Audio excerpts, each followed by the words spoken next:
So for now, as we are dealing with these 5 best select tools techniques we have, so we are going to focus on getElementById, getElementByClassName, getElementByTagName, querySelector, and querySelectorAll.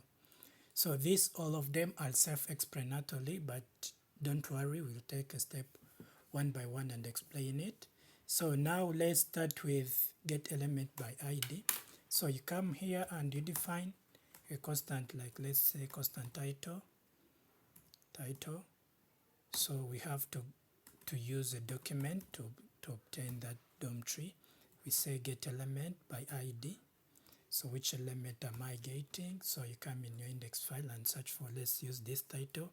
So it's in head 1. So you take title and you copy it and you come here in your single quote and paste there.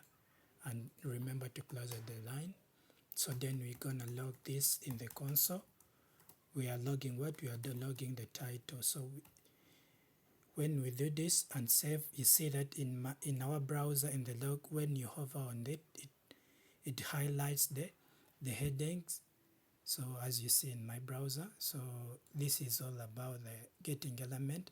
So when you get this, you can either style, traverse, or what we're gonna do, see that bit later. So but for now we are seeing on how to get those elements.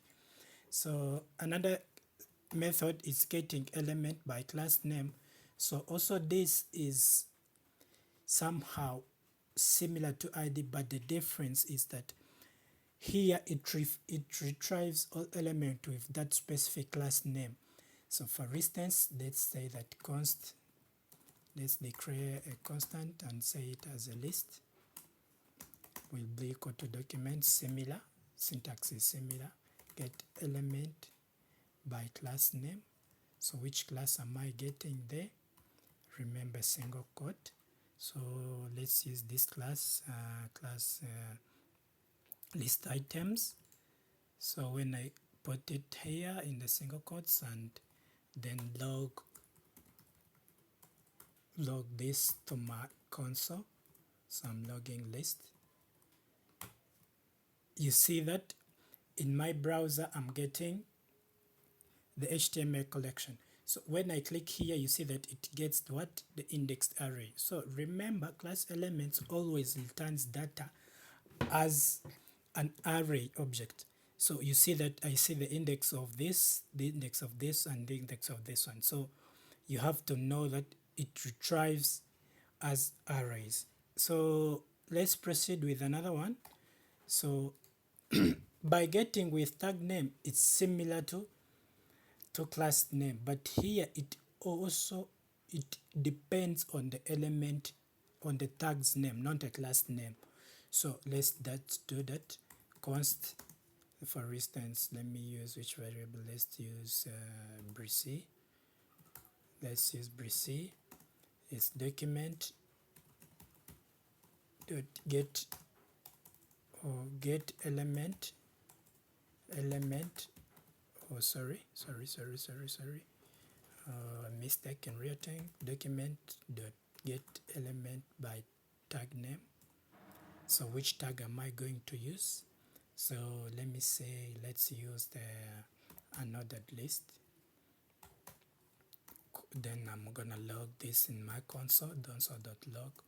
I'm logging this in my console. Oh, sorry, I'm getting some error. Okay. Some syntax error. So I think it's how this. So you see that now I'm getting this element. When I hover, you see that this is my another list with this. And when I trigger it, you can, when you see this, when in my prototype, this is how it is. So you have to make sure that you use this as the way they are.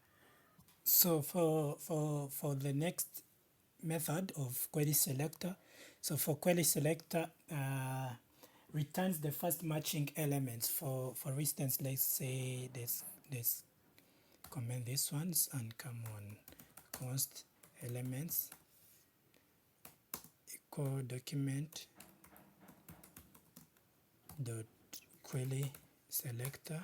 Am I selecting what? I'm selecting element called div. Then I'm gonna log this in my console, and I say console.link.element, and as you see in my browser, it's bringing this element. So thing to keep in mind is that when you are doing, let's take an example, I'm having a next duplicate of this div. Let me have a duplicate and save. You see in the browser it's having both, but when I hover, so let's try to make like my favorite basketball. Let's try to change the title so that it would be clear. So when I hover on this, you see it highlights only those that for football, not highlighting this. So in order to highlight this, it's where you come to select all. So means these are in sometimes similar, but when one is used to select them, the element that are same at once. So let's see what we get when I do that. Document.get, sorry, I'm not using it, querySelector all. So what am I selecting? I'm selecting the div. Then I'm gonna console. I'm gonna log this in my console. I'm element, and then you see, and I have to comment this in order to avoid this syntax. So you see now that I'm getting what?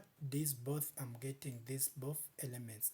So I will be able to, you see the first time I was not being able to select the basketball, this one for the basketball, but now I can be able to select it. So remember, while you're using this querySelectorAll and querySelect, it retrieves those elements. But in case you are retrieving the element which is not available, for instance, let's use like section. We don't have element called section.